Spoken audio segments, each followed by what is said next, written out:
So in this video I'm going to talk about the history of mobile phone. So we can break the history of phone into four major parts. The number part is the telephone, the second part is the mobile phone, the third part is the feature phone, and the fourth part is the smartphone. So we start with the history of telephone. So telephone history is the most controversial in the whole video because we not had one or two but many pointers that claim they invented the first telephone. Was the most popular and likely were Antonio Messico and Alexander Graham Bell. So Alexander Graham Bell officially owns the patent of first telephone, commercial telephone, but Antonio Messico was highly the first person who invented the telephone in 1854. And we also have other pointers who play a major role in the development of telephone, like David Pascal, who proposed a telephone switch exchange in 1876, and Thomas Edison, who invented a carbon microphone which produces a strong telephone signal. So before we move forward, let's have a look how did the Alexander Graham Bell's telephone work. So Bell's telephone consists in two major parts, a transmitter and a receiver, and the transmitter also had three parts.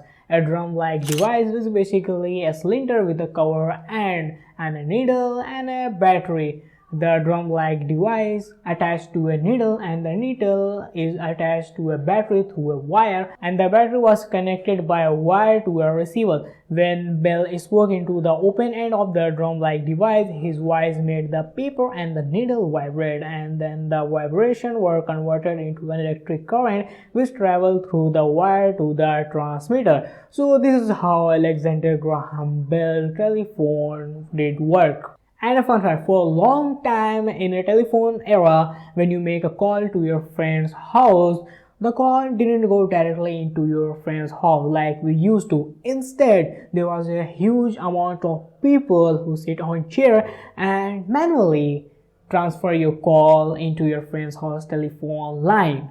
So this was very interesting, and this was called telephone exchange. So this is a very brief history of early telephone and how did it work. So let's move on to the next topic is mobile phone. So first of all, why we need a mobile phone when we have a practical useful telephone? So the reason is very clear, because telephone is a device that fixed on your home or office. You cannot bring this device with yourself anywhere. So that's why people thought that we should make a device that we can bring to ourselves. So that's why after 32 years later, Motorola created the first ever commercial mobile phone, Dyna TSC 800X.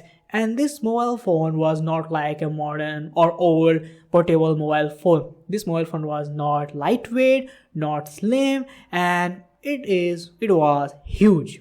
And practically speaking, you cannot bring this mobile phone easily anywhere because it needed a whole suitcase for it.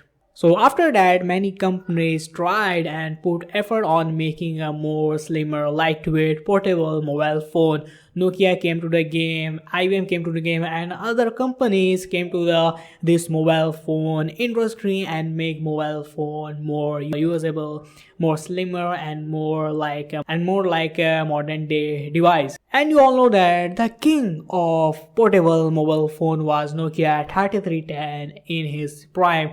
Over 331 million units sold worldwide of that mobile phone. So that mobile phone, Dyna TSC and other mobile phones were really boring because they only could make a call for you, nothing more, nothing less. So that's why many people thought that we should make a mobile phone that could have more features like a camera, like basic internet surfing, like calculator, email. So that's why LG, Nokia, Motorola, many companies make their own feature phone. And in 1999, Nokia's Kyocera visual phone won the title for the first ever mobile phone with a selfie camera, 0.11 megapixel selfie camera. So feature phones were not perfect at all because their OIS, because the operating system is not accept third-party application. They could not run third-party apps and they could not connect with other device generally, and that's all.